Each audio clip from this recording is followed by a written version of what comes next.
Olá, queridos, tudo bem? Bem-vindos aí a mais um encontro para o estudo da Palavra de Deus. É muito bom estar aqui com vocês novamente. Espero que nós possamos aproveitar esse momento, conhecendo um pouco mais o que a Palavra de Deus nos ensina e tentando aplicá-la em nossa vida. Nós estamos estudando então o livro de Atos, né? Hoje nós vamos entrar no capítulo 27, o penúltimo capítulo desse precioso livro, né? Estamos chegando então no final aí da nossa caminhada. Espero que vocês possam usufruir desse momento, curtir aí o que a gente tem aprendido, né? Como a gente vem dizendo, né? O livro de Atos, então, que a gente até falou recentemente que poderia ser chamado Atos do Espírito Santo, porque nós então começamos a perceber o derramar do Espírito sobre a igreja do nosso Senhor Jesus Cristo, né? Começando lá no capítulo 2, no dia de Pentecostes, e aqui acompanhando todo o livro, né? Mas também que relata para nós o início da igreja do nosso Senhor Jesus, o início aí das primeiras obras missionárias, né? O alcance, então, avançando não só para os judeus, mas também agora para os gentios, principalmente no ministério de Pedro e no ministério, né, de Paulo, também passando um pouquinho por Filipe e tantos outros, né? Mas evidenciados no ministério de Pedro e Paulo. Então nós avançamos nessa direção e estamos chegando no fim, onde Paulo está então a caminho de Roma, né? No capítulo 26, na verdade, a gente termina com ele então lá no julgamento, o último julgamento que ele passa então diante do rei Agripa, né? E também do governador Félix, né? Na verdade foi até mais Félix, na verdade, apresentou Paulo, né, para que Agripa pudesse, então, encontrar alguma acusação séria, alguma acusação que pudesse realmente ser relevante antes de enviá-lo para o imperador, porque ele ia mandar para o imperador sem ter uma acusação, né, muito formal a nível do Império Romano. Lembrando que a acusação que os judeus faziam para Paulo tinha muito esse cunho religioso. Então termina naquela situação e hoje nós vamos então entrar no capítulo 27, que vai nos relatar um pouquinho dessa viagem de Paulo até Roma. Não termina no capítulo 27, mas é o início e alguns acontecimentos dessa viagem. Mas antes vamos orar, pedindo a orientação de Deus nesse momento, que o Espírito Santo nos guie em todos os atos desse encontro e que a gente possa, na iluminação de Deus nas nossas vidas, poder sair engrandecido desse momento. Papai, muito obrigado por mais uma semana, muito obrigado pelo teu cuidado, o teu carinho por nós, a tua proteção diante do caos que a gente vive aí na nossa condição de saúde, não nós, mas a nível global, né, com essa pandemia, né, o caos que se instaura político, também prenúncios aí de problemas na economia. O Senhor tem nos sustentado, o Senhor tem nos protegido, o Senhor tem nos animado e nos guiado. E nós somos gratos pelo que o Senhor é e por tudo que o Senhor faz. Muito obrigado por sermos livres também ao estudarmos a sua palavra, termos essa oportunidade de compartilhar, de também aprender com ela. Pedimos agora que o Senhor nos ilumine por meio do seu Santo Espírito, que o Senhor abra os nossos ouvidos, abra os nossos olhos para a gente ouvir, enxergar e o nosso coração para sentir e praticar junto com a nossa mente tudo que o Senhor nos tem ensinado. Por favor, se revele para nós por meio da sua palavra, que a gente possa ser fiel ao Senhor, que a gente possa glorificar o teu nome, que a gente possa avançar na direção de formarmos uma família, que é o que o Senhor espera para nós e vai ser a vida eterna, né? A vida eterna consistirá em conhecer o Senhor e viver em uma família com todos nós diante do Senhor. Por favor, nos dirija nesse momento e nós entregamos todo ele em tuas mãos, agradecidos em nome do nosso Senhor Jesus. Amém. Então, gente, começando o capítulo 27, nós vamos começar do versículo 1 ao versículo 8, e nos diz assim essa passagem. Quando ficou decidido que navegaríamos para a Itália, Paulo e alguns dos presos foram entregues a um centurião chamado Júlio, que pertencia ao regimento imperial. Embarcamos no navio Adramítio, né? Que estava de partida para alguns lugares da província da Ásia, e saímos ao mar, estando conosco Aristarco, um macedônio de Tessalônica. No dia seguinte, ancoramos em Sidom, e Júlio, num gesto de bondade para com Paulo, permitiu-lhe que fosse ao encontro dos seus amigos, para que eles suprissem as suas necessidades. Quando partimos de lá, passamos ao norte de Chipre, porque os ventos eram contrários. Tendo atravessado o mar aberto ao longo da Cilícia e da Panfilha, ancoramos em Mirra, na Lícia. Ali, o centurião encontrou um navio alexandrino, que estava de partida para a Itália, e nele nos fez embarcar. Navegamos vagarosamente por muitos dias e tivemos dificuldade para chegar a Cnido. Não sendo possível prosseguir em nossa rota devido aos ventos contrários, navegamos ao sul de Creta, de frente a Salmona. Costeamos a ilha com dificuldade e chegamos a um lugar chamado Bons Portos, perto da cidade de Lazéia. Então aqui nós começamos, o capítulo 27 indicando lá que Paulo então vai ser enviado para a Itália, junto com alguns prisioneiros. Eu acho que um ponto importante aqui da gente já observar é Lucas fazendo parte dessa viagem, uma vez que ele se indica, então ele usa o verbo na primeira pessoa do plural, então ele fala, quando ficou decidido que navegaríamos, ou seja, então já está uma indicação aqui que ele fazia parte da comitiva, e isso é muito importante para nós porque ele então se torna numa testemunha ocular. Ele é alguém que vai nos mostrar um pouco a história, como alguém que participou da história. Percebemos também, no versículo 2, que Aristarco também estava com eles. Mais uma vez aqui eu chamo a atenção para a gente, quando Paulo vai escrever as epístolas, ele fala o nome das pessoas que estão com ele. Aristarco é apresentado nas epístolas também, então isso cria para a gente uma conexão de provavelmente onde ele escreveu as cartas. Então é importante a gente sempre observar, aqui no livro de Atos principalmente, as pessoas que estavam com Paulo, para a gente criar então essas conexões de tempo, conexões de quando as epístolas de Paulo foram escritas. Então, continuando aí no versículo 2, a gente percebe então que o governador ele indica um centurião da corte real, Júlio, que inclusive é alguém que vai ajudar um pouco Paulo. A gente percebe a boa vontade de Júlio com Paulo. É impressionante, gente, como Deus vai trabalhando a história, como Deus vai suprindo para aqueles que ele escolheu, para aqueles que ele chamou para a missão, mesmo pessoas ímpias, para o cuidado de nós. Então eles vão lá para o porto, pegam um navio Adramantino, nome difícil, até me enrolei aqui de falar. Era uma região lá deles ali da Ásia, então a região de Adramantina, que era um navio que estava vindo de lá. Então eles embarcaram rumo então a Roma, e ali nós percebemos então eles costeando ali a costa ainda, chegando em Sidon, e ali na verdade quando chega em Sidon, Júlio mostra essa bondade com Paulo, permitindo então que ele fosse encontrar os irmãos ali da região e que os irmãos suprissem as necessidades dele. Gente, é maravilhoso isso também, a gente perceber a ação da igreja. Era uma igreja em constante ação, as pessoas elas estavam participando da obra missionária com Paulo. A gente vê em vários momentos, o pessoal lá em Tessalônica, aqui agora, em todos os outros lugares, as pessoas suprindo as necessidades de Paulo. Paulo inclusive fala lá que ele trabalhou para que ele não fosse pesado para ninguém, mas a gente percebe muito a ação da igreja na obra missionária, não sendo incentivo também a participar da obra missionária. Nós não podemos esquecer, gente, que o fruto da nossa conversão foi por meio, Deus usou missionários. Um dia missionários foram enviados para o Brasil, fundaram igrejas que hoje nós frequentamos, igrejas que foram usadas por Deus para a nossa conversão.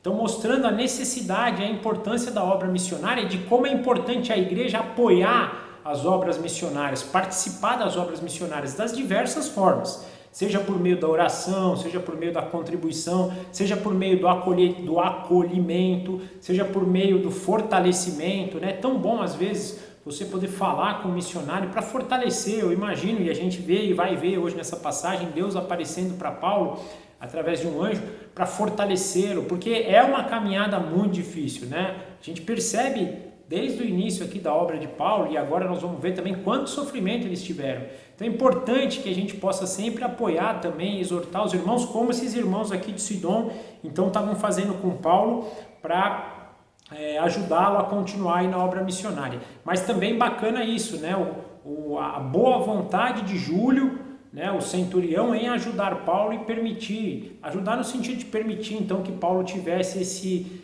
essas regalias, talvez o nome, mas assim, não fosse alguém tão rígido, né, que tirasse de Paulo toda essa oportunidade, né? E nós continuamos então percebendo que eles vão caminhando com lentidão e dificuldade depois que eles saem de Sidom, eles navegam com dificuldade devido aos ventos contrários, né? Lembrando que naquela época o vento era o meio, né, de locomoção dos barcos. Essas viagens eram muito longas, porque dependia então de você ter vento a favor ou vento ao contrário.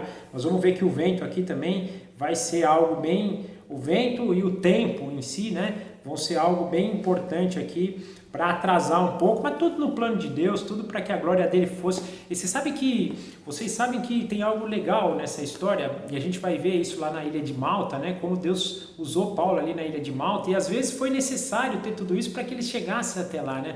Eu estava vendo uma pessoa falar essa semana, e ele falou que ele estava indo para uma ação evangelística, né? E um pouco antes ele parou num posto de gasolina para comprar uma água. E ele perdeu muito tempo ali porque tinha alguém na frente dele pagando que fez um tumulto, e inclusive era para comprar cerveja. Ficou muito tempo ali no caixa comprando cerveja e atrasando a obra missionária. Ele falou, pô, não é possível, isso deve ser coisa de Satanás.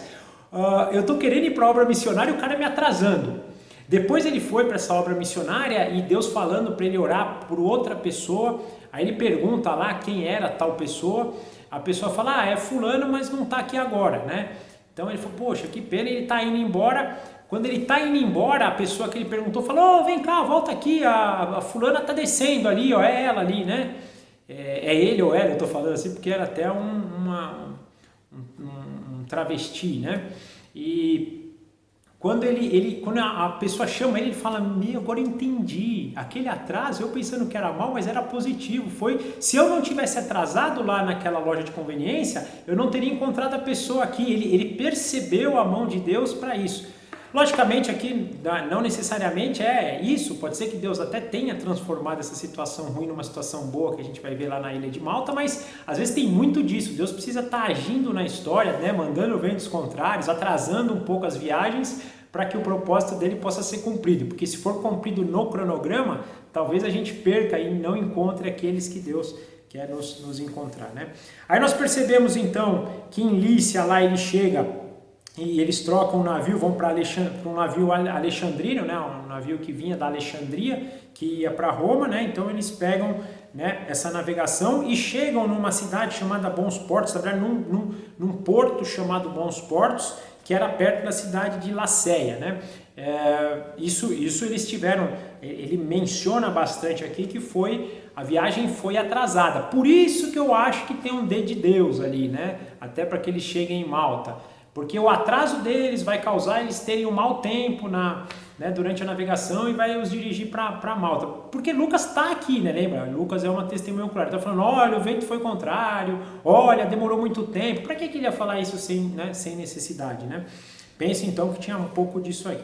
Avançando no versículo 9 ao 12, nós temos assim, tínhamos perdido muito tempo, olha lá, de novo ele falando do tempo, né? E agora a navegação se tornara perigosa, pois já havia passado o jejum. Por isso Paulo os advertiu, senhores, vejo que a nossa viagem será desastrosa e acarretará grande prejuízo para o navio, para a carga e também para a nossa vida. Mas o centurião, em vez de ouvir a Paulo,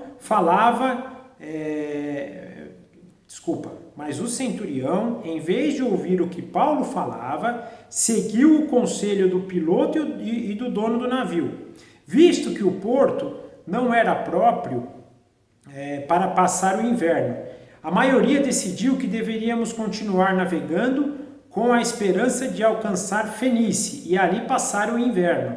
Este era um porto de Creta que dava para o sudoeste e para o noroeste. Então você vê, esse atraso ele já começa a trazer problema para a viagem, né? Por quê? Porque agora eles estavam entrando numa época do ano, provavelmente eles já estavam avançados no outono. Aqui tem um dado importante, porque eu estou lendo aqui a versão NVI, né? A versão NVI diz assim, passado o jejum, né? Em outras versões está lá, passado o dia de jejum, o que alguns comentaristas que eu li dizem que esse dia do jejum provavelmente era o dia do jejum judeu, que era o dia que até é dito lá em Levítico, né, que era o dia da expiação, era o dia da contrição dos judeus, o dia que eles expiavam seus pecados diante de Deus, então eles tinham que fazer jejum. Então provavelmente era esse dia, e isso, se realmente esse jejum aqui que Paulo está citando é o do dia da expiação, isso dizia que eles já estavam avançados no outono e estava chegando o inverno, já dando também essa indicação que a viagem seria perigosa, né? Eu acho que Paulo aqui chama a atenção deles, né? Não fala diretamente de uma revelação, né? Mas de uma advertência de Paulo, né? Mas por um outro lado, também ele dá muito essa indicação, né? De revelação, no sentido que ele fala que vão ser perdidas, vai ter muito prejuízo, né? Essa viagem será desastrosa e acarretará grande prejuízo para o navio, para a carga e também para a nossa vida. Ou seja, então não é uma menção direta de uma profecia, porém dá algumas indicações por isso, né? Porque ele fala, vai ser perdido muita coisa, como é que ele ia afirmar isso sem ter, né? Mas Paulo então usa disso para poder adverti-los, né, que ia ser um período difícil, que o tempo não ia ser bom, porém, como aquele porto não era um porto apropriado para eles passarem o inverno, a estrutura do porto não deveria ser boa, tanto o piloto quanto o dono do navio decidem, eles opinam que eles deveriam continuar, o centurião dá muito mais ouvidos a eles, e eles então procuram, e até todos decidem lá, que eles pudessem ir para outro porto, que aqui é Fenice, né, que era do outro lado da ilha de Creta, porque ali eles teriam mais condições, ele tinha 2 saídas para o mar, eles teriam mais condições e estrutura para passarem o inverno. Então, mesmo diante da advertência de Paulo, eles decidem continuar. E aqui também, uma coisa importante para a gente, logicamente não é o objetivo, mas Deus falou ao meu coração algo aqui, quando eu estava lendo essa passagem, para a gente tomar cuidado de quem que a gente vai ouvir o conselho. Mais uma vez, eu não estou, não quero forçar essa passagem para essa aplicação, eu estou trazendo o que Deus falou ao meu coração quando eu estava lendo isso. Quando eu estava lendo isso, Deus falou, tá vendo como às vezes a gente observa as pessoas que não são crentes e nos embananamos na nossa vida, entramos em tempestades, entramos em perdas, né? Foi assim na hora, a hora que eu estava lendo, Deus já colocou isso no meu coração, cuidado. Né? Então sempre é bom a gente ter mais ouvidos para aqueles que são servos de Deus, para aqueles que buscam a verdade e a vontade de Deus, porque provavelmente seguindo a eles, nós vamos ter mais da sabedoria de Deus, nós vamos ter mais da vontade de Deus para as nossas vidas, né? Porque são pessoas que também buscam a Deus.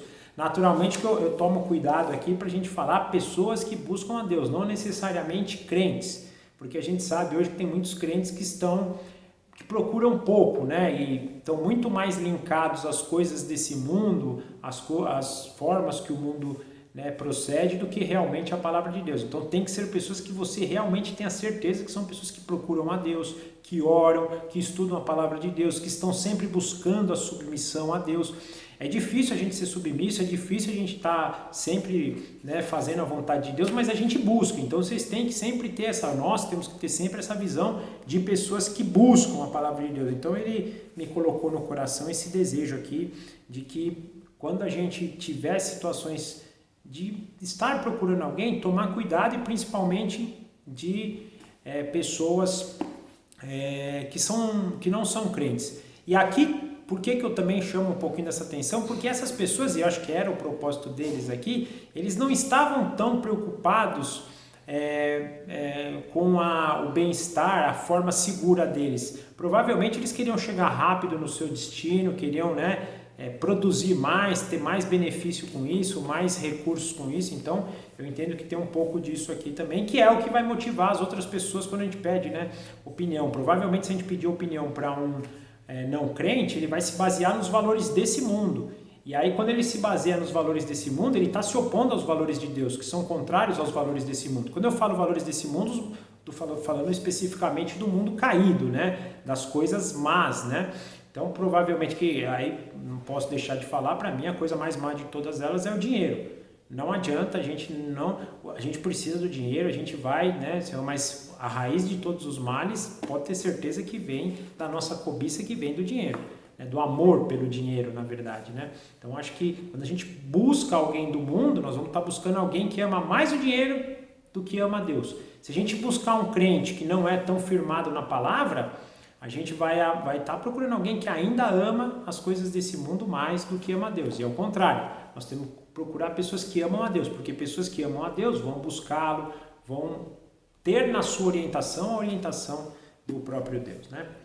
Então é importante que a gente possa ter esse entendimento e a gente possa seguir nesse caminho. Continuando, do 13 ao 20,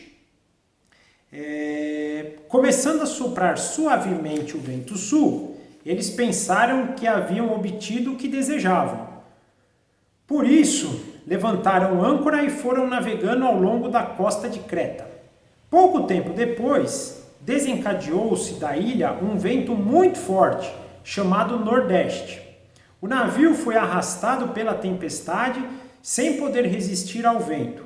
Assim, cessamos as manobras e ficamos à deriva. Passando ao sul de uma pequena ilha chamada Clauda, foi com muita dificuldade que conseguimos recolher o barco salva-vidas. Levantando-o, lançaram mão de todos os meios para reforçar o navio com cordas, e temendo que ele encalhasse nos bancos de areia de Sirte, baixaram as velas e deixaram o navio à deriva. No dia seguinte, sendo violentamente castigados pela tempestade, começaram a lançar fora a carga. No terceiro dia, lançaram fora, com as próprias mãos, a armação do navio, não aparecendo nem sol nem estrelas por muitos dias e continuando a abater-se sobre nós grande tempestade, finalmente perdemos a esperança. Então aqui, gente, só uma coisa importante aqui, só para eu não esquecer, ele fala aqui no terceiro dia, porque nós vamos ver quantos dias eles ficaram, né? Mas olha, no terceiro dia já começa a aflição deles. Nós vamos ver mais para frente que até o 14º dia eles continuam em aflição. Imagina passar aí 11 dias numa aflição terrível. Olha o que Paulo fala nesse trecho, né? Não se via nem sol, nem estrelas, ou seja, devia estar tudo fechado, deve ter sido algo tenebroso, tenebroso. Então, olha a que ponto eles se colocaram aqui diante do desejo deles, né? É engraçado que a passagem começa, né, no 13, falando que a viagem parecia tranquila, então eles devem ter falado, puxa, acertamos, era isso. Paulo estava errado, né? Então eles começaram bem, mas já no 14, já percebemos que começa a virar, vem um vento noroeste, né? Até que é nova versão, né, que fala um vento noroeste, na versão, por exemplo, ARA, né, na Almeida Revista Atualizada, fala Euroaquilão, que era o nome que eles davam, até acho que era o nome mais original, mas deve ter sido algo aí, né, assustador, de modo que o navio então é arrastado, né, de um lado para outro, a ponto deles não tá adiantando nada as nossas manobras, deixa o navio ir à deriva. Então no 15 aqui a gente percebe que eles deixam o navio à deriva, passam por uma certa ilha que conseguem pelo menos salvar o barco, o bote salva-vidas ali, né? Que no fundo não vai servir para nada, a gente vai ver depois também, mas eles pegam o barco salva-vidas e aí eles começam a lançar coisas fora. Na verdade, primeiro eles começam a reforçar o navio, né, com cordas. Eles começaram até, na versão Almeida também, diz que eles começam a cingir o navio, mas na verdade aqui a gente vê que então é amarrar as cordas no navio, né? E temendo que eles encalhassem também em algum banco de areia ali na região de Sirte. Sirte era uma região, né? Que eles estavam passando, eles baixaram as velas, deixaram o navio agora ficar realmente à deriva, né? E aí no terceiro dia eles começam a lançar coisas fora. Na verdade, eles começam a lançar, no terceiro dia eles lançam fora com as próprias mãos a armação do navio, começam então a esvaziar um pouco o navio para ficar mais tranquilo. E aqui no 20 ele fala, então a gente não tinha nem estrela, nem sol, né? E grande tempestade vindo sobre nós aqui, finalmente eles perdem a esperança de salvamento. Olha que ponto chega, eles perdem a esperança. Olha que interessante a frase, finalmente perdemos toda a esperança de salvamento. Até os crentes perderam a esperança, olha que coisa maluca. né? Eu acho que a gente nunca deve perder a esperança.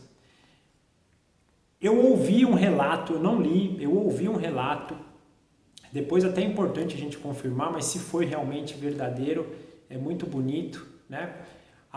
Na época de John Wesley ele fazia muitas viagens para os Estados Unidos evangelísticas, né?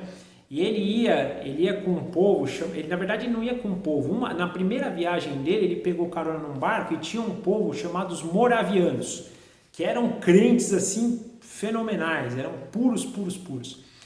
E na primeira viagem dele, e ele já era um pregador famoso, ele já era alguém que falava da palavra de Deus, né, com muita propriedade, e diz o relato então que eu ouvi, que ele indo então para os Estados Unidos, e naquela época também as embarcações ainda eram precárias, né? Teve também uma grande tempestade, e ele tremendamente gemendo tudo. E aí um desses moravianos chegou para ele, cara, você é crente?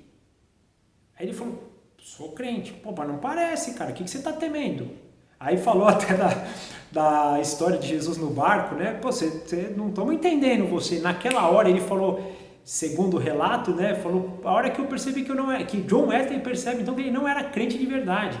E aí ele tem que se arrepender depois e se arrepende verdadeiramente, aí entende que daquele momento para frente que ele se torna realmente um convertido. Por isso, né, porque ele perdeu a esperança igual esses daqui. E nós, muitas vezes, logicamente, não é julgando eles, muito menos aqui Lucas, Paulo, até porque, poxa, esses caras, se eles perdem a esperança desse jeito, imagina nós, tínhamos perdido há muito tempo antes, né? Mas é o que acontece na nossa caminhada, tantas vezes a gente perde a esperança, né? A gente deixa que a bola baixe, falando, Senhor, não é possível. Eu imagino quantos de nós hoje, com essa situação do Covid, não estamos perdendo a esperança. E nós não podemos, nós temos que manter firme. É natural, super natural que isso aconteça, que isso caia, mas nós temos que levar isso para o Senhor. Nós vamos até ver o que vai acontecer aqui na sequência, né, do 21 ao 26, que Deus vai então suprir essa falta de esperança, mas nós não perdemos, gente. Nós temos, quando tivermos com a esperança caindo, baixando, quase chegando, não aguentamos mais, por favor, entreguem isso para Deus, entrem em oração, entrem em jejum se for necessário, entrem no que for, mas não deixem de depositar isso aos pés da cruz, não deixem de buscar a Deus, não deixem de pedir a orientação e a capacitação e o fortalecimento do Espírito Santo, clamando a Deus Pai por isso, porque é a forma que nós temos de vencer a nossa desesperança. Nós não podemos perder a esperança de jeito nenhum. Nesse momento que nós estamos vivendo, com tamanha desesperança no mundo aí, e muitos de nós ficando desesperançados, nós não podemos. Nós temos que entregar isso para Deus e tenham certeza, Deus vai agir. Bom, continuando então aqui agora do 21 ao 26. Visto que os homens tinham passado muito tempo sem comer, Paulo levantou-se diante deles e disse: os senhores deviam ter aceitado o meu conselho e não partir de Creta, pois assim teriam evitado este dano e prejuízo. Mas agora recomendo que tenham coragem, pois nenhum de vocês perderá a vida, apenas o navio será destruído. Pois ontem à noite apareceu-me um anjo do Deus a quem pertenço e a quem adoro, dizendo-me: Paulo, não tenha medo. É preciso que você compareça perante César. Deus, por sua graça, deu-lhe a vida de todos os que estavam navegando com você. Assim tenham ânimo, senhores. Creiam em Deus que acontecerá conforme me foi dito. Devemos ser arrastados para alguma ilha. Diante da desesperança, quem aparece para Paulo? Um anjo do Senhor. Como Deus é maravilhoso. É isso que eu falei há pouco. Então, no momento de desesperança, gente, clamemos. Eu acredito, tá? Não está relatado, mas eu acredito que o anjo deva ter aparecido no momento de oração ou depois de uma oração de Paulo. Paulo, na desesperança, para mim, eu tenho, estou falando de novo, para mim não está escrito aqui, mas que ele orou, que ele devia estar, jejum ele já estava, nós vamos ver há muito tempo, mas Paulo então está ali. E na desesperança ele deve ter procurado a Deus e Deus maravilhosamente manda um anjo que dá para eles esse reânimo, né? Essa nova esperança, né?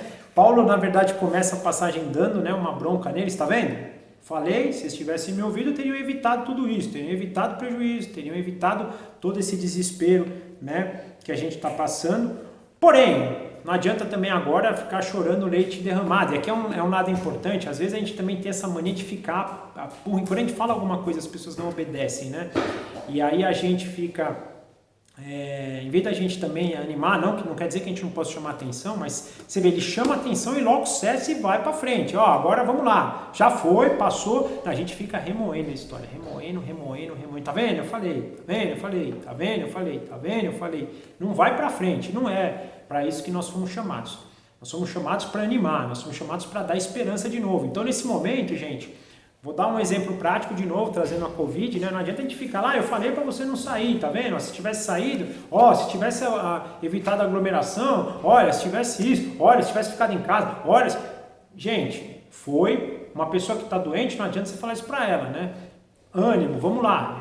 Tá certo, você errou, não era para ter feito, mas bola para frente, vamos orar, vamos ter fé, vamos, né? Então essa é um pouco da nossa dinâmica como cristão, porque senão a gente fica lá também só remoendo, né?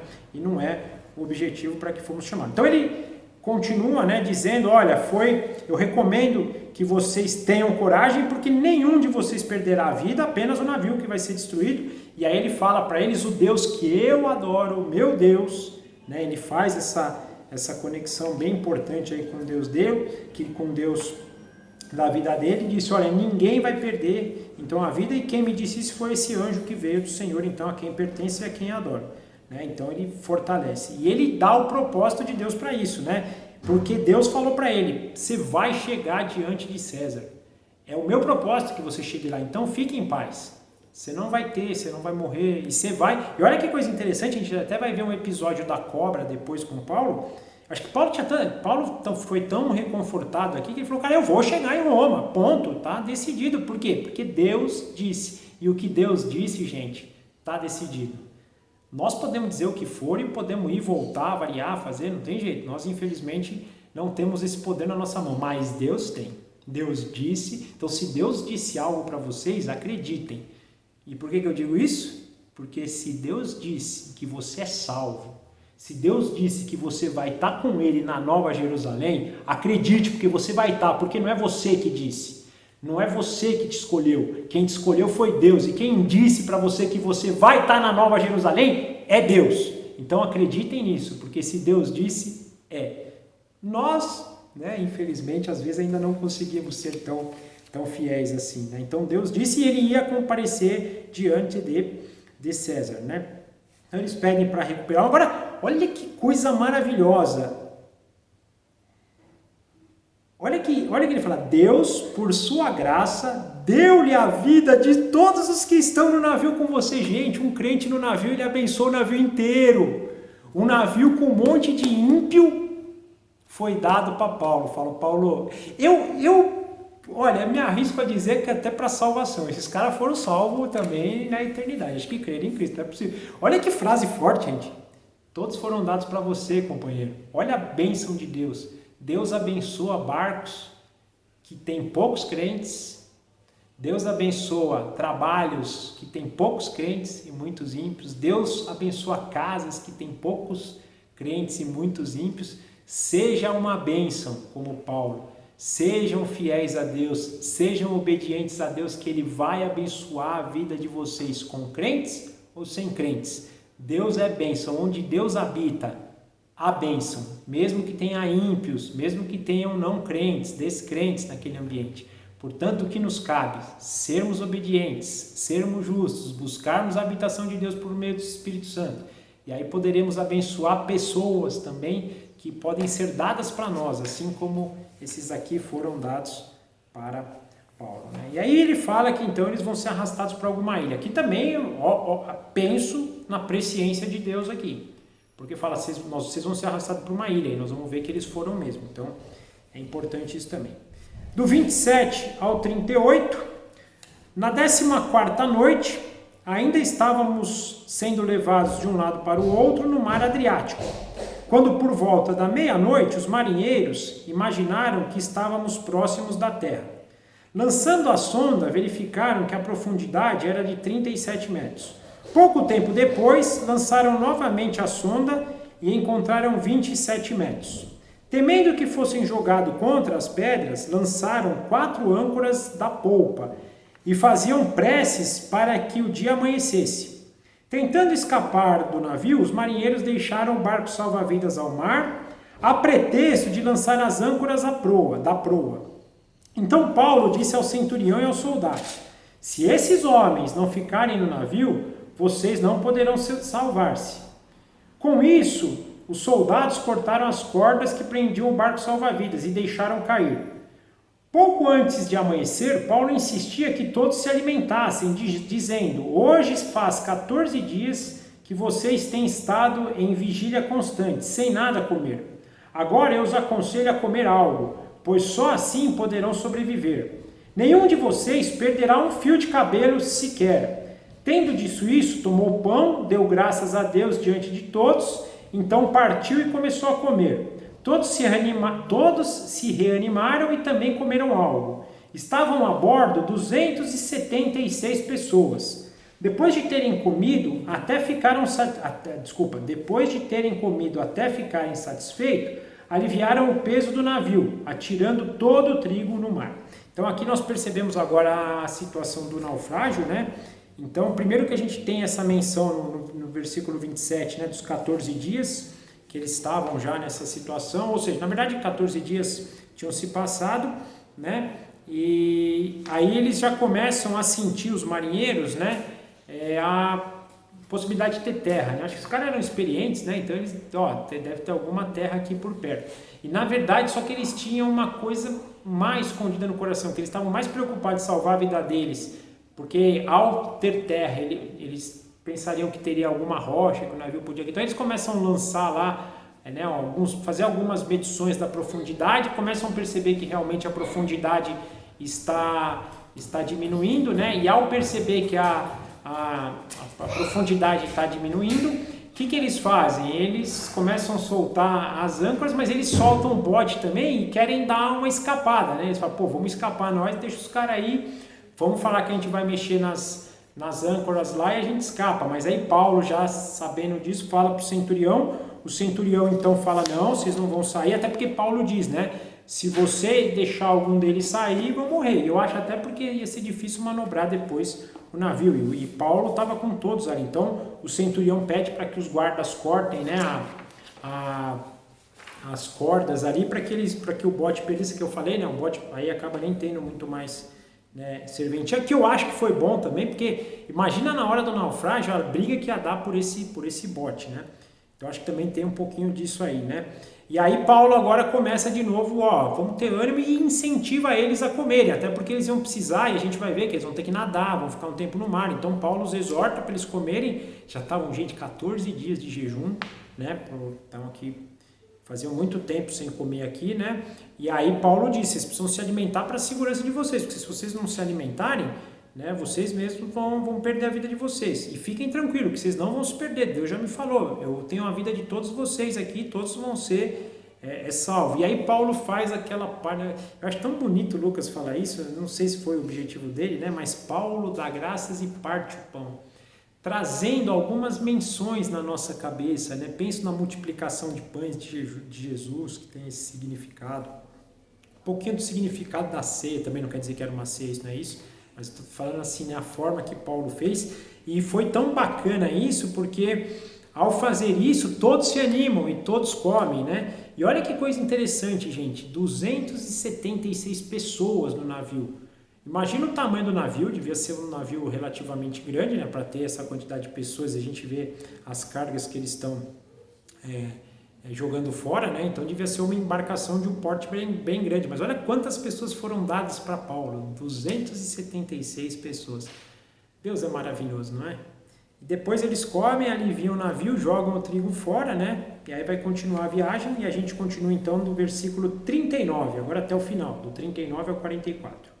Quando amanheceu, não reconheceram a terra, mas viram uma enseada com uma praia, para onde decidiram conduzir o navio, se fosse possível.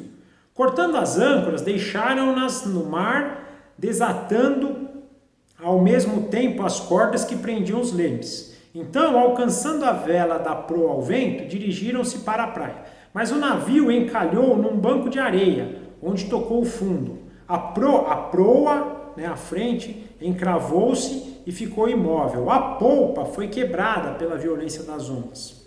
Os soldados resolveram matar os presos para impedir que algum deles fugisse, jogando-se ao mar. Mas o centurião queria poupar a vida de Paulo os impediu de executar o plano. Então ordenou aos que sabiam nadar que lançassem primeiro ao mar em direção à terra. Aos outros teriam que se salvar em tábuas e em pedaços do navio. Desta forma, todos chegaram salvos em terra. Mais uma vez comprovando a palavra de Deus. Então aqui a gente percebe, né? Que eles avistam a terra, depois dessa maravilha, dessa comida que eles tiveram, né? Eles desprendem o navio para deixar chegar na praia. Só que aí o navio encalha num banco de areia, as ondas quebram, né? Se eu não me engano, na Almeida, da revista atualizada, fala que encalhou em correntes. Mas, como a gente leu aqui, né, banco de areia, vamos falar do banco de areia. O navio encalha, a polpa, então, começa a naufragar, começa a afundar, e os soldados brilhantemente falaram: estamos com um monte de preso aqui, mata os caras. Olha que coisa, né? E aí o centurião intervém, mais uma vez, porque o centurião também tem a proposta de entregar Paulo a César, não vai matar por causa de Paulo nenhum deles, também ajudando a cumprir o propósito de Deus de que nenhum seria perdido, né? Deus tinha falado para Paulo e Deus disse, acontece. O centurião faz um plano muito bom, os que sabem nadem, né? E os que não sabem, vamos esperar destruir algumas partes do navio, a gente pega elas e vai boiando até a praia. Por fim, percebemos que todos então são alcançados e todos são salvos, né? Isso é maravilhoso, né? Então, mostrando mais uma vez o cuidado de Deus e a ação de Deus na vida aí de Paulo e de todos aqueles que Deus deu para ele. Nós terminamos aqui, mas eu gostaria de conversar com vocês de algumas aplicações que a gente poderia tirar aqui, né? A gente já falou um pouquinho no meio, mas eu acho que vale a pena a gente reforçar. Então eu listei aqui, né, de Lucas e Aristarco, que eles estavam acompanhando Paulo, então nos ajudando a perceber a ação também de irmãos aí na vida de Paulo. Falamos da questão dos irmãos de Sidom, mostrando a necessidade então de sermos, né, prestativos, de sermos alguém que ajude na obra missionária, assim como esses irmãos também. A obra missionária, gente, é um meio que Deus escolheu para que a sua palavra alcançasse o mundo inteiro. Nós não podemos tirar de mente que se um dia fomos alcançados foi porque Deus mandou missionários, como eu disse anteriormente. E nós temos que se firmar nisso, isso é muito importante, né? Aquela coisa, né, que Deus usa gentios também para que os propósitos dele sejam cumpridos na vida dos seus escolhidos. Então, usando aqui Júlio, né, para conduzir Paulo com gentileza. Você vê que no final aqui Júlio até salva a vida de Paulo, né? Logicamente é Deus agindo na vida de Júlio para que Júlio pudesse então, né, agir dessa forma, mas é o cuidado que Deus tem conosco, né, usando pessoas, né, e aí ele vai usar de diversas formas, né, não é à toa que a gente vê médicos sendo usados, vê advogados sendo usados, juízes, engenheiros, o que quer que sejam, né, Deus usa pessoas para abençoar seus escolhidos e para que seus propósitos sejam, né, cumpridos, missionários, pastores e tantas outras pessoas, né. Falei também da questão da importância que nós damos para as palavras às vezes de pessoas ímpias, e é preocupante, porque e nós não podemos tirar isso de mente, que normalmente uma pessoa que não tem essa ligação com Deus, não crê em Jesus Cristo e não segue e não obedece a Deus, ela vai estar movida pelos seus desejos, vai estar movida pelos padrões deste mundo. Então, ao você ter uma opinião deles, você vai ter problema, porque você vai ter uma opinião do mundo. Vou falar a minha opinião a respeito disso. Eu hoje não procuro mais a ajuda de ninguém que não seja alguém direcionado na palavra de Deus. Não é alguém que não tem muito conhecimento da palavra de Deus, eu não troco muita ideia, porque provavelmente vai vir algo, né? Estou falando isso das questões orgânicas, das questões nossas, né, de vida, espirituais, né?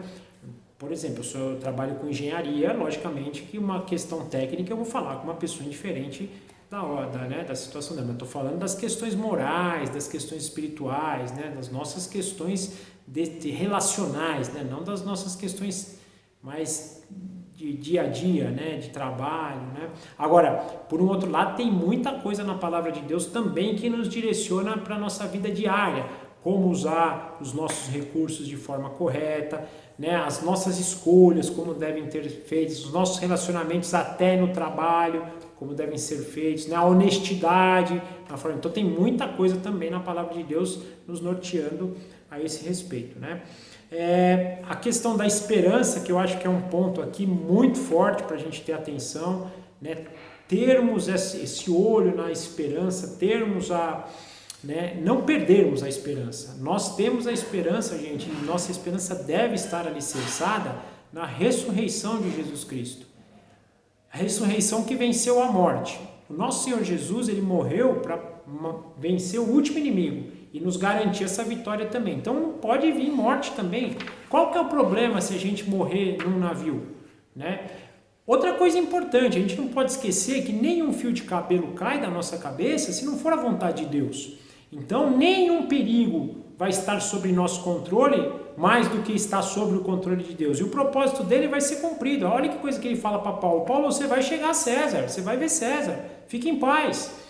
E é o que a gente tem que crer. E se a gente morrer hoje? Gente, se a gente morrer hoje, a gente vai fechar o olho e vai encontrar Jesus. Tem coisa melhor que isso? Né? Então a nossa esperança deve ser pautada nisso. Ah, mas nós vamos sentir medo? Lógico, faz parte, é natural. Mas o que eu estou falando para vocês é o seguinte: quando esses sentimentos vierem, eles vão vir, pode ter certeza, nós vamos brigar com Deus, nós vamos questionar, mas não deixe que isso cresça sem levar isso para Deus. Mesmo se a gente critique Deus por isso, Senhor, eu não acho que foi certo, não acho que foi justo do Senhor, entregue isso a Deus. Deus é um Pai e Deus, ele quer compartilhar conosco todos os momentos, né? Cuidado. E outra coisa, penso aqui, cuidem do coração de vocês. Quando esses sentimentos ruins vierem para vocês, conversem com Deus no particular. Não saiam falando para as pessoas, não saiam mostrando medo. Tem medo? Não revele isso para as pessoas, a não ser, como eu disse, pessoas servas de Deus que vão poder orientá-los, mas de preferência levem isso para Deus no momento secreto, no momento particular. Isso é muito importante. Façam isso que vocês vão ver Deus agir na vida de vocês, dando esperança, como ele fez com Paulo. Mais uma vez eu cito, eu acho que Paulo fez isso. Ele falou: estou desesperado, Senhor, perdi a esperança. Paulo, está o meu anjo aqui, ó. Olha o que o meu anjo vai te falar. Fiquem em paz, vocês não vão morrer, todos no navio vão ser salvos, eu dei todos eles para vocês. Então nós devemos apresentar para Deus as nossas desesperanças e alicerçar a nossa esperança em Cristo. Então, mais uma vez, temos que trazer à mente aquilo que nos dá esperança, e a nossa esperança está que seremos ressurretos, assim como nosso Senhor Jesus Cristo foi, e que nós viveremos eternamente com Ele, com o Pai, com o Espírito Santo, e quando morremos aqui já estaremos direto com Ele. Lembra do ladrão na cruz? Ainda hoje estarás comigo no paraíso. Então fechamos o olho aqui, um Covid nos assolou, nos levou embora, fecharemos o olho e acordaremos do lado de Jesus. Se formos, infelizmente, aí sofrermos um assalto e for fatal, fecharemos o olho e estaremos com Jesus. Se sofrermos um acidente, se estivermos numa tempestade, então temos que colocar a nossa esperança em Cristo. É muito difícil, eu sei disso, eu tenho muitos momentos de esperança, acredito que vocês tenham também, mas devemos caminhar por essa esperança, crendo que Deus abençoa todos os seus escolhidos, né? E aí tem um ponto importante, porque a fé, essa fé e essa esperança, porque aí mais uma vez eu entendo que Paulo era uma pessoa de fé, supera o medo, aí faz com que o medo, né, seja suplantado pela esperança, né? Mostrando também a presciência de Deus, nós falamos ali, né? Deus então fala para Paulo que todos iam ser salvos. Mesmo Paulo ali, quando falou que ia dar todos aqueles prejuízos, né? Então Deus está avisando, Deus falando que talvez eles ancorariam talvez não, que eles ancorariam numa ilha, então mostrando a ação dele na vida, né, das pessoas. E por fim aqui o amor de Paulo, né? Deus amava Paulo, então ele falou: tá todos esses 276 para você, meu amigo. Eu falei, acho que para vocês, isso, o maior desejo do nosso coração deve ser o seguinte: Deus nos chamar de amigo. E, gente, eu vou falar uma coisa para vocês, o problema não é Deus nos chamar de amigo, porque Ele está querendo e Ele nos chama a todo momento. O problema é a gente abrir o nosso coração para receber isso de Deus, e a gente falar: Senhor, o Senhor é meu amigo, porque Deus, Ele está aqui, Deus ele nos ama, mas às vezes a gente endurece o nosso coração de tal maneira que nós não percebemos a amizade de Deus.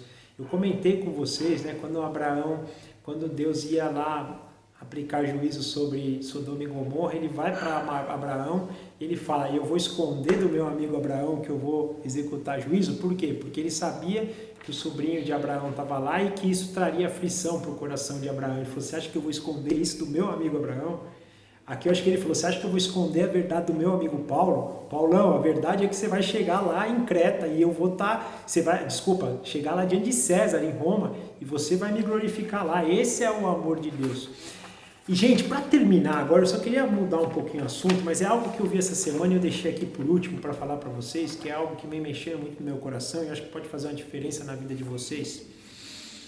Eu venho tentando investir muito tempo em ter tempo com Deus quieto.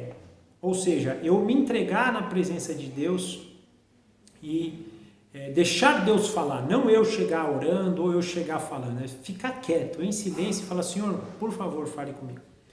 É muito difícil, porque vem todos os tipos de problema na cabeça. Vem o e-mail que não mandou, a conta que não pagou, o problema que você tem aqui, o problema que você... Gente, vem todo tipo de problema na nossa cabeça nesse momento. A gente não consegue parar para ouvir Deus. Vem todo tipo de problema. Eu estava me achando muito mal por isso, muito mal, muito mal. Eu estou fazendo um curso que calhou uma aula sobre isso. Ele falou, gente, isso é natural e isso é uma das coisas mais legais, porque nesse momento Deus está mostrando para a gente o caos que é a nossa vida. E mostrando o caos que é a nossa vida, Ele permite então que a gente possa tratar essas coisas. Como isso é maravilhoso. Aí, fiz a aula, legal, fui lá de novo. Agora vou tá? É difícil do mesmo jeito, mas é um barato, porque eu comecei a conversar com Deus desses problemas. Então me coloquei diante de Deus, agora eu vou ficar, vou conseguir e tal. De repente vinha aquele problema. Eu falei, Senhor, vê esse problema. E aí vai, né? Deus começou a trabalhar meu coração. Se a gente quer descobrir ídolos na nossa vida, tente ficar 5 minutos quieto ouvindo Deus falar. Nós vamos ver que é impossível, mas hoje, e a gente vai trabalhando isso, e Deus vai trabalhando no nosso coração para que a gente possa ir quebrando, destruindo esses ídolos e passe sem ídolo, porque, gente, não se esqueçamos, Deus não divide a glória dele com ídolos, Deus não divide a adoração dele com ídolos. Então, quando a gente vai lá falar com ele, é um momento de adoração, ele não vai aceitar que a gente seja metade ali. Ele não vai aceitar, é um pouquinho de mim e um pouquinho dos teus problemas, dos teus ídolos. Não, ele quer inteireza de coração. Mas ele está nos ajudando a quebrar esses ídolos, porque cada dia que eu vou lá é uma maravilha. É um ídolo, acho que um monte de ídolo que ele vai cortando. E meu desejo é que isso aconteça sempre, porque ele vai te limpando, vai nos limpando para a gente poder parecer muito mais com Cristo. Então, o que eu queria aconselhar vocês de coração, tem feito uma coisa bem bacana, por favor, tentem, e se puder, começa com 5 minutos, depois 10, mas é ir num lugar quieto, tranquilo, num quarto de preferência, sem nenhum barulho, e falar, Senhor, estou diante do Senhor para ouvir. Vocês vão ver o caos que vai ser a vida de vocês, mas dói, gente. No primeiro momento dói, tá doendo para mim demais, porque matar você é quase um espelho, né? Deus te mostrar, olha quem você é, companheiro. Você é um caos total. Olha a sua vida de preocupação, porque isso tudo aqui que você está pensando são preocupações, ou seja, antes de você ter a ocupação, você já está pré-ocupado com ela, você já está se ocupando antes por ela, deixa vir, na hora que vier, quem vai comandar, quem vai te ajudar, sou eu. Esse é o trabalho que Deus está fazendo. Então, Ele pode fazer isso conosco se a gente der essa oportunidade para Ele. Ele quer que nós... Então, se vocês tiverem essa oportunidade, façam isso. Deus não quer tirar as nossas ocupações. Ele quer tirar as nossas pré-ocupações. E se vocês começarem a meditar no final de cada dia, antes de dormir, quanto tempo daquele dia vocês gastaram, ou nós gastamos, porque eu também estou fazendo esse exercício, eu também tenho esse problema e também estou buscando tratar, quanto tempo a gente gasta com preocupações, coisas que não são do dia, não são ocupação do dia, mas eu já estou pré-ocupando a minha cabeça com elas, e quantas são ocupação, a gente vai ver como o nosso tempo é perdido com pré-ocupações. Isso não quer dizer que a gente não possa planejar, não possa fazer, não é isso. A diferença de planejamento para ocupação, planejamento é você sentar num determinado momento, um momento específico para isso. Deixa eu planejar a semana que vem, o mês que vem, o ano que vem, os 10 anos da minha vida. Isso é normal, isso é um planejamento. Ponho, anoto, faço, volto, oro, peço orientação de Deus, reviso, faço, volto, oro, tá? Essa dinâmica é muito boa do planejamento. Preocupação é aquilo que tira a minha paz de forma prévia. Eu tenho uma ocupação amanhã que está tirando a minha paz hoje. Isso é preocupação. E por que isso é um pecado muito grande? Porque a gente acha que isso depende de nós. Mas isso não depende de nós. Depende, assim, de agirmos. Mas a consequência tem que ser a glória de Deus. Então a gente tem que entregar isso para Deus. A ocupação do dia de amanhã vai servir para a glória de amanhã. E não é à toa que Jesus fala, relatado por Mateus, né? Não andeis ansioso. Cada dia aí, Paulo, né? Fala também, cada dia com o seu próprio mal. Gente, devemos andar com confiança, com esperança, entregando as nossas ocupações para Deus, para que elas não se tornem pré-ocupações. Por favor, invistam esse tempo, se vocês puderem. Fiquem um tempo diante do Senhor, esperando Ele ouvir. É difícil, vai demorar para começar a ouvir a voz de Deus, vai demorar para você confiar que é Deus que está falando, porque Ele começa a falar, você fala, não, e Deus fala pela nossa consciência, tá, gente? Aí lá, não, é minha consciência maluca que está falando. Vai tendo um trabalho. Tem vezes que a sua confiança vai querer, você mesmo vai querer dar umas agidas também, mas aí Deus vai poder trabalhar a sua vida e revelar para vocês, revelar para nós o que Ele espera de nós, revelar o nosso chamado, revelar o que Ele quer para que o nome dEle seja glorificado por meio da nossa vida, para que o seu reino cresça, a sua família cresça e o propósito final de Deus seja cumprido. Não esqueçamos o seguinte, a salvação, ela tem um aspecto individual para a gente nos salvar do mal, mas ela tem um propósito muito maior, que é a glória de Deus na consumação final de todas as coisas, ao qual Ele vai fazer uma família para viver. Ele na gente, ou seja, um em todos e nós todos nele, todos em um. Esse é o nosso propósito. Que Deus abençoe vocês, que vocês tenham uma semana maravilhosa. Cuidado, também precaução, não preocupação. Precaução é importante dentro da possibilidade de cada um de vocês.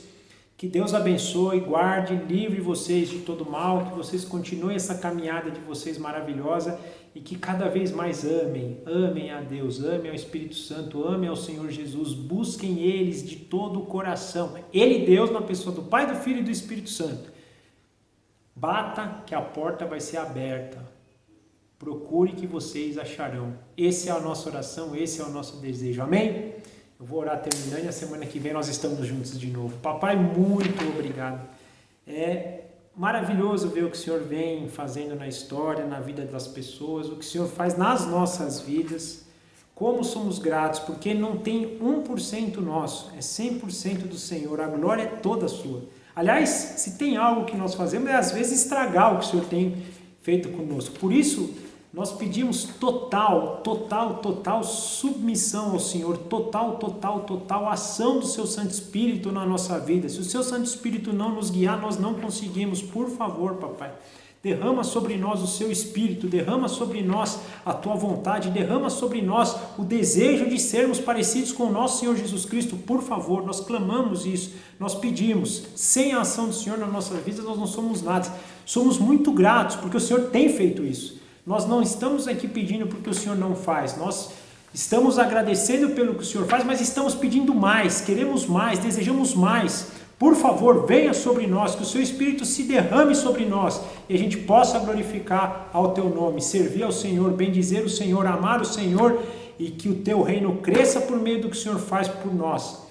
E o teu propósito seja cumprido o mais rápido possível. Volta, Senhor Jesus, é o nosso desejo. Espírito Santo nos habita. Papai, nos permita glorificar o teu nome. Entregamos a nossa vida nas tuas mãos, entregamos a nossa semana nas tuas mãos. E te agradecemos em nome do nosso Senhor Jesus. Amém. Tchau, gente. Obrigado. Até a semana que vem.